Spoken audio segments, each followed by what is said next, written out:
What is up, everybody? Welcome back to the Quest for Lore podcast. My name is T, and I am joined here by my friend Nick. Nick, how are you doing today? I'm doing pretty well, T. Doing great. It's nice and warm here. Always like the warm weather. How are you today? I'm well.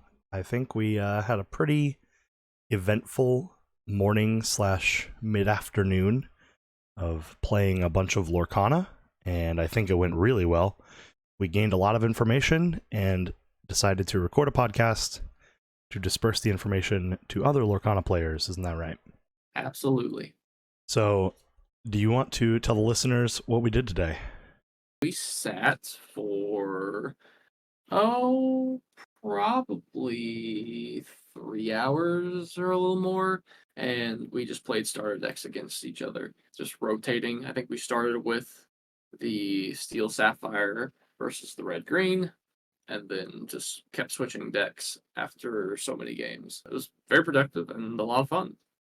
We did just about everything, every pairing except for playing mirrors, which is something that we probably will have to touch back up on. Yeah, we'll definitely do that before Gencon. But I think we played enough to give a decent idea on what each deck is trying to do, and maybe even what the best deck is. And especially like what the key cards are for each deck, like mulligan decisions based on matchups, or just mulligan decisions based on what your deck is and what the strong cards are, what you want to see early, what you want to throw back in the deck to grab later, things like that. Mm-hmm. I do just want to throw this out there that I had the higher win rate, just so that it's out there for the listeners. That is absolutely true. Absolutely. So let's start off with some notes that we have about me playing Ruby Emerald into you playing Sapphire Steel. Okay. How do you feel like that matchup went? I was playing the Ruby Emerald deck and you were playing Sapphire Steel. What were your thoughts on that side of the matchup? My thought on so I played the Steel Sapphire. My thoughts on that was the Steel Sapphire deck is trying to do something very specific. It's trying to hit two of its ramp cards so that you can play a big questing 5 or 6 drop early. But that doesn't always happen. It's hard to line that up. And you gotta mulligan aggressively for it. But I mean, they're still starter decks. They're pretty inconsistent. And it felt like when I didn't do that, I was very far behind. Steel has good removal though. Fire the Cannons is good against Peter Pan. Smash is good against Pongo, which are things that you'll want to try and target with those cards because there's not a lot of ways to deal with evasive. You've got one copy of Grab Your Swords, which does a little bit. I don't know that it does a whole lot because Red's not really playing a bunch of small drops. Even when they do, like Donald, he's got 3 health, so you're not exactly killing it with Grab Your Swords.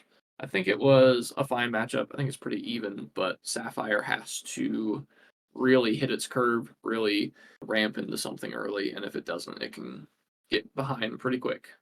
Yeah, and from the Ruby Emerald side of it, it felt like if you weren't using the cannons or the smash on my Pongos and my Peter Pans, then I was just able to play around them with everything else and kind of keep control over the board while just playing continuously bigger and bigger characters, so that when you eventually did get to your Simbas and Scars and Mufasas, I was still just able to clear them pretty well. You would get like one good swing or one good quest in, and then I'd be able to take care of it, or I would hold on to things like Dragonfire and just absolutely delete it from the get-go. Yeah, and that's like even what I thought might be a bad card in the red green deck, Rapunzel.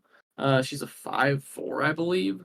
It's still pretty solid against what we are ramping into in the Steel Sapphire deck, which is the Maleficent Uninvited or Not Invited. She's a 3/5 that quests for 3, and then Mufasa, which I believe is a 4/5, or maybe it's a 3/5 too, that also quests for 3. There's Um, two Mufasas in the deck, right? There's the one with 5 health and the one with 6 health. Let me double check that because I think there's only one Mufasa and there's a couple Simbas. Or that's what I meant. Um, Yeah. A couple Simbas. Yeah. yeah. So the 6 mana Mufasa is a 4/6. Yeah. So the Simba is a 3/5, the one that challenges and gains lore when it defeats something in a challenge. Those are some pretty good targets to ramp into and something you try and get out early in that deck. But Rapunzel takes them out without dying because she has 4 toughness and 5 damage, or 5 strength. So even the bad cards in the red matchup seem like they're pretty good against what we're trying to do. And when things didn't go right, like even if you hit the 6 toughness high end, you can just run a Rapunzel into it, and then use the green 1-drop that the name is evading me. It deals 2 damage to a damaged character, Hmm. and you can just Yeah. finish off your high end. So that matchup felt pretty polarizing, whether or not you could ramp out and then continuously play the big characters there. Hmm. I think there was. I think I won 2 of those games. The first one I think was pretty close, but then the other one that I won, it was just like in top deck mode, and I think I drew the 5-drop Maleficent into the 6-drop Mufasa into the 7-drop Simba, and just kept playing big things off the top while you were getting like 1s and 2s. Yeah, we played 4 games of that one and alternated who went first each time. And I don't think the player draw decision made much difference there. I think it was literally just like, if you hit, you hit. If you didn't, I did. Hmm. So that matchup was really interesting, and I'm gonna call it even. Yeah, I I think so too. But I think it's even when Sapphire does what it wants to do. Yeah. The next matchup that we played was Sapphire Steel from me and Amethyst Amber from you. It was tough for Sapphire Steel because you were just able to keep filling the board, and there was not much I could do about it. The only Mhm. time that I was able to ever pull ahead was if I found the cannons and the smash, so I was aggressively mulliganing for those after I realized how key they were to the matchup. But even then, you have to have this really nice curve of like an early game board presence into removal for mid game stuff that you can't deal with, into high end, high end, high end, keep going from Sapphire Steel. So it's kind of the same thing for the other matchup we were talking about just now, where there is just a giant chunk of the deck that falls off of a cliff if you. Wow, that's really ironic. It's Scar, Mufasa, and Simba. There's a giant chunk of the deck that just falls off of a cliff if you don't hit that early game into late game kind of perfectly. And I feel like that matchup was just awful. Yeah, just the purple side of that deck has so much draw, like Friends from the Other Side. They've got the Maleficents that replace themselves. I don't know, Dr. Facilier, the shifted version is solid. It's got good removal. Like, it doesn't have spot removal like Fire the Cannons and Smash, but it has 3 Rafikis, which is really nice. And then 2 drops that are pretty decent, like the 2/4 Facilier. I guess he's a 0/4 with Challenger too, but he's pretty relevant. That big butt that he has, the 4 health, keeps him from being traded into effectively, or for you to get more value than just trade him with something. The big problem, from what I was feeling like, was that you do have so much recursion and draw. So even if I was able to deal with a Pascal or a Jetsam, you would just come back. Like, you would play Pascal on 1 if you were going Mhm. first, and then I would play like some 1-drop and pass back. Then you would play a 2-drop. And if I wasn't able to answer the 2-drop with like a cannon right then the Pascal would just keep gaining you a lore every turn for the rest of the game. So there was like the one game where that was the encounter. You go 1-drop Pascal. I go 1-drop 2/2. I think it was Tibbs. Or not Tibbs, Mhm. Flounder. Mhm. Pass back. You play 2-drop 2/2 and quest for 1. You pass back to me. I cannonsed it and then attacked Flounder into Pascal. And that one felt really close, but you still were able to pull it out because I never saw the top end. And you were just like, yeah, I'm just going to keep gumming up the board. Play 3 things that'll quest for 1 each, and you have to deal with them all or else you're going to die. Oh yeah, yep. And wardrobes are really solid because, like in the green deck, there's the 3/4 Mickey that's pretty solid. Like 4 toughness on something is great because most things only have 3 power, especially in that like 2 to 3 to 4 cost range. So you can trade into something and they get extra value back by using that damage character to take another character out. But I don't think there's anything like that in Sapphire. Like there are 3/4s or I guess 3/5s, but they're like 5 mana. It's not Yeah. not fantastic. It's really hard to come back as the Steel Sapphire deck, so you have to be ahead almost the whole game, and that just can't happen against Amethyst Amber because they're just constantly flooding the board. It's so tough. It is so tough. Mm-hmm. So I'm gonna call that one a very, very not close matchup. Amethyst Amber favored. Yeah, That agreed. that one Absolutely agreed. absolutely not close. My favorite of the pairings that we went through was me playing Ruby Emerald into you playing Amethyst Amber. Mm-hmm. We both played both sides of this matchup, where you played red green and I played purple yellow, and then the other way around where I played red green and you played purple yellow. And I definitely preferred playing the red green side of it. Man, I don't know what it was. Maybe I didn't see enough evasive characters when I played the red green, but when I played red green and you played purple amethyst, you smashed me every game. I think we played 3 games. And then when I played the purple amethyst and you played the red green, they were close, and it felt like one of the games you had to like runner to win. But you beat me all 3 games with that as well. So I don't know. I'm assuming that they are close and that whoever is the better player will probably win that matchup. I think that's probably true. A lot of it's going to come down to if who has the better curve, because both of these decks just play off of a really clean curve, and then evasive is just so strong against Amethyst Amber because they only have the 2 options for evasive creatures and they don't have removal. There's just not removal. It's just a value deck. So if red green can deal with Pascal and Jetsam, you just fall so far behind, and I can keep the board going with red green and just keep chunking out lore and keep your board clear. Yeah, I agree. I also think that the removal in red green is just huge in the matchup for targeting things like Pascal and Jetsam. But the key cards that I have three key cards for the red green deck, specifically against Amethyst Amber, and it's Dragonfire, which is I think the best card in the deck, just in general, not close. It's 5 cost, banish a character, and it doesn't ink, but it's 5 cost, banish a character.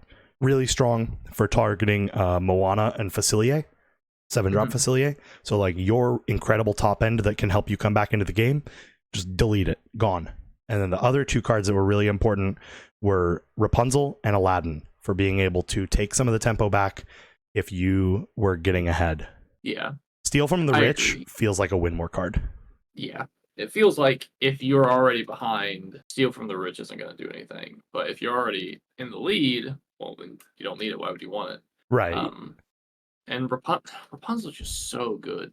Playing her to take, or to make your opponent lose 1 more, which doesn't sound like a lot, but I mean it's one of their characters exerting. So I mean it takes that away. And then she has the 4 toughness with 5 power, so she's gonna trade into anything and kill it. And then most of the things in the Amber deck, or Amber Amethyst deck, have 3 power. So they're not gonna kill it with 1 thing. So you'll 2-for-1 them pretty much every time you play it, it feels like. Yeah, so at least Rapunzel, when it enters, takes a lore, or deletes a lore from your opponent, right? So 1 lore is 5% of the lore you need to win the game, because you have to get to 20.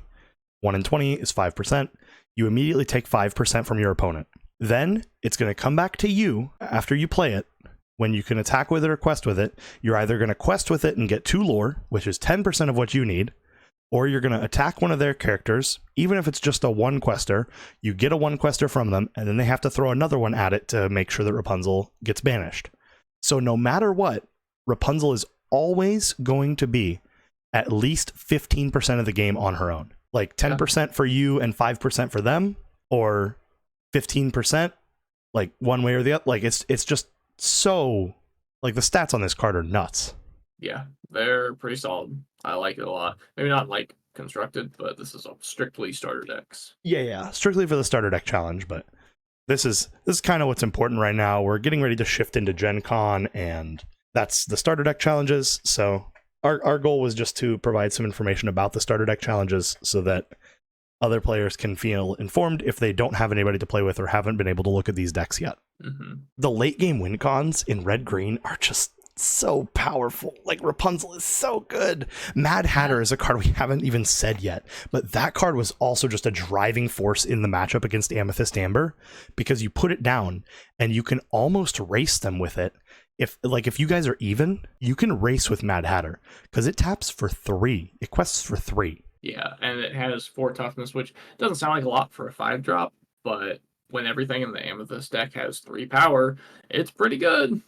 And the big problem, like the only way that Amethyst Amber can really run away from Ruby Emerald is if they draw a million cards or get a bunch of value with things like Dr. Facilier or Hades or Moana. But if you have Mad Hatter and they have to run 2 characters in it, you're drawing 2 for your 1 card after questing with it, and they're losing 2 characters most of the time. It's either going to put them in a range where you can clear them with little boys, or it's going to put them in a range where they're just dying to this attack into the Mad Hatter. So you're just drawing a bunch of cards to replace, which is usually the thing that Amethyst Amber does, and you have this strong questing potential, and you get board presence, or you can just run it into their characters and then make them finish it off and give you 1 card. Oh, it just felt nuts every time I played it.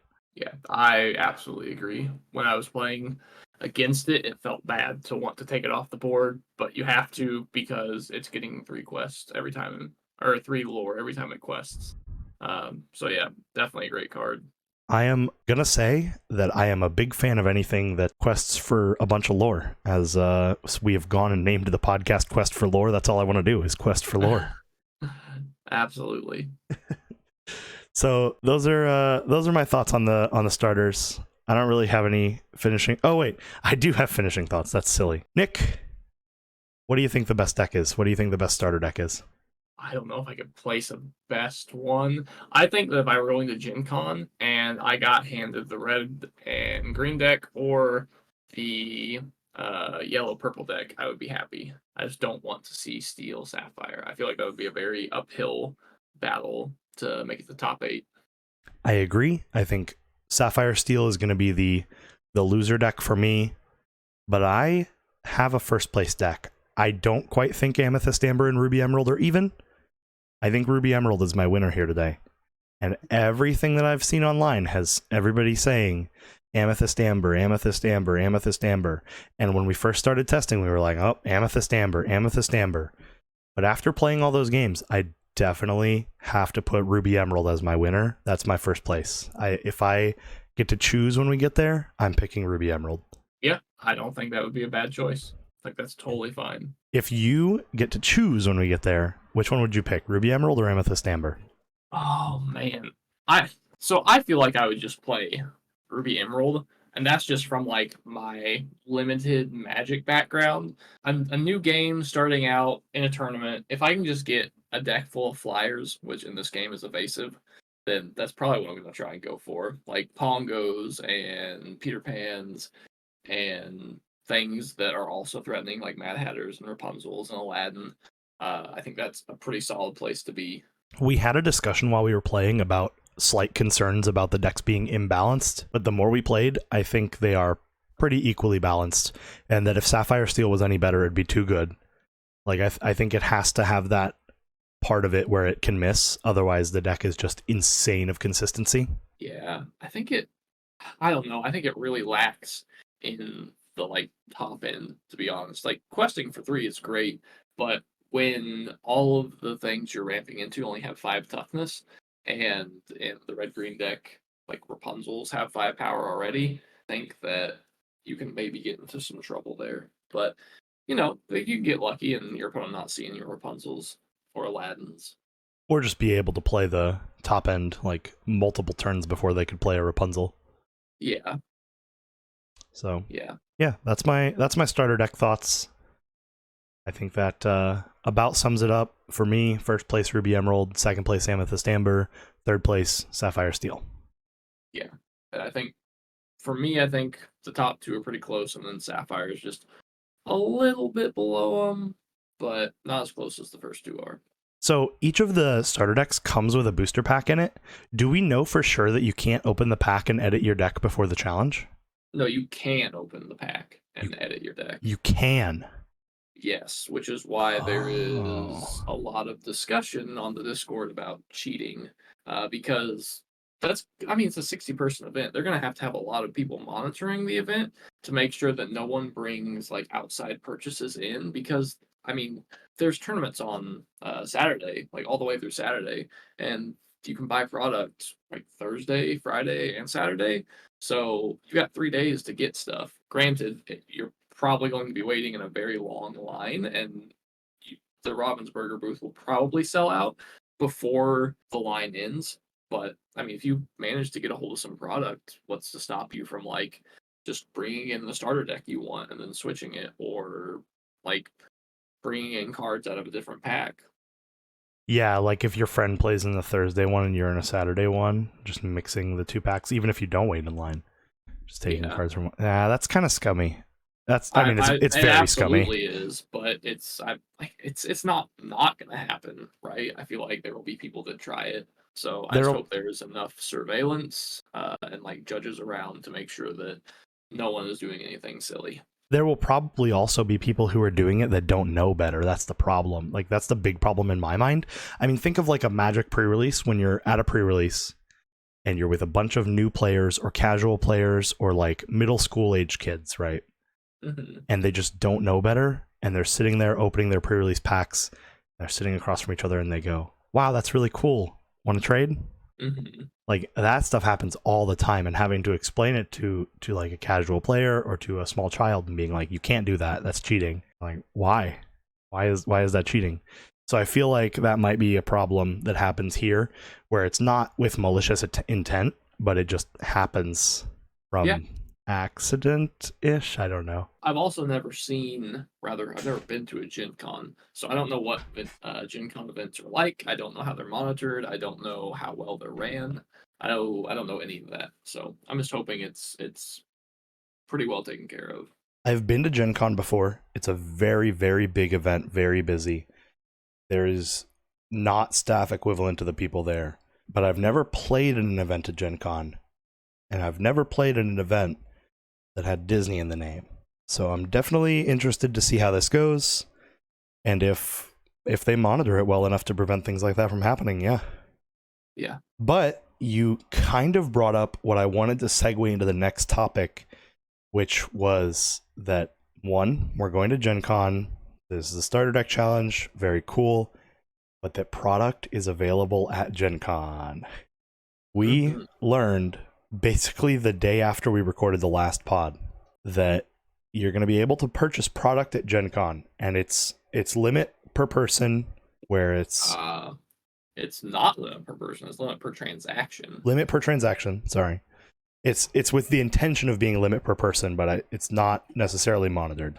Hmm. Where it's one booster box, one loose pack, a playmat, a binder, a deck box, And one of sleeves, I each think. starter, and sleeves. Hmm. And they're at regular MSRP price. I think the boxes were like 143 and change, I think.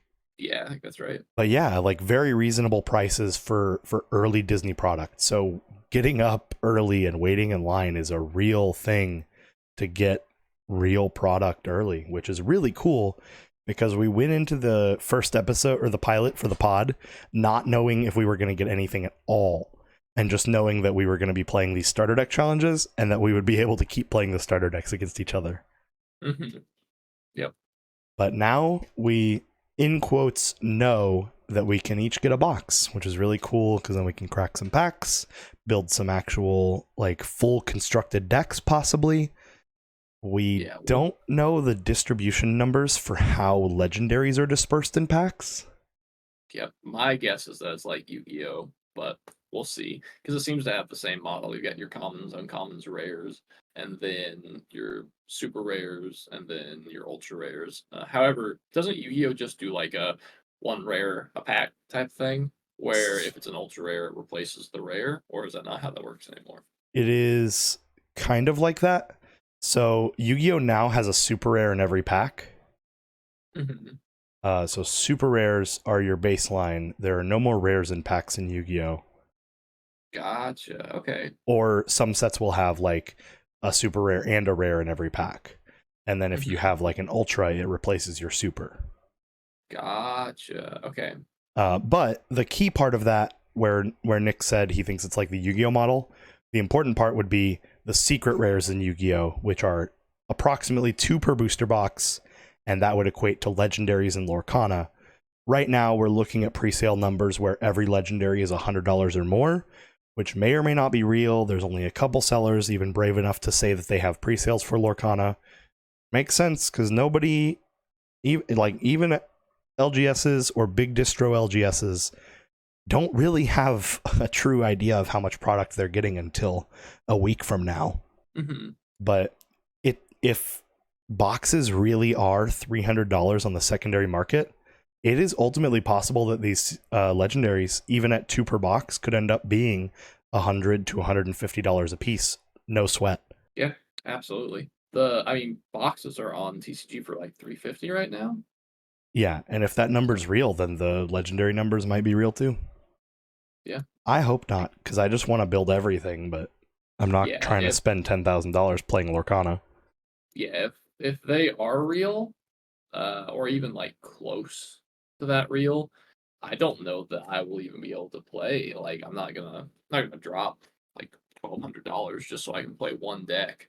Yeah, we'll just have to wait and see what happens. We are going to be getting like a massive wave of release for Lorcana later in the year. It's going to be in box stores. It's going to be in Disney parks. It's going to be online on the Disney site. It's going to be everywhere.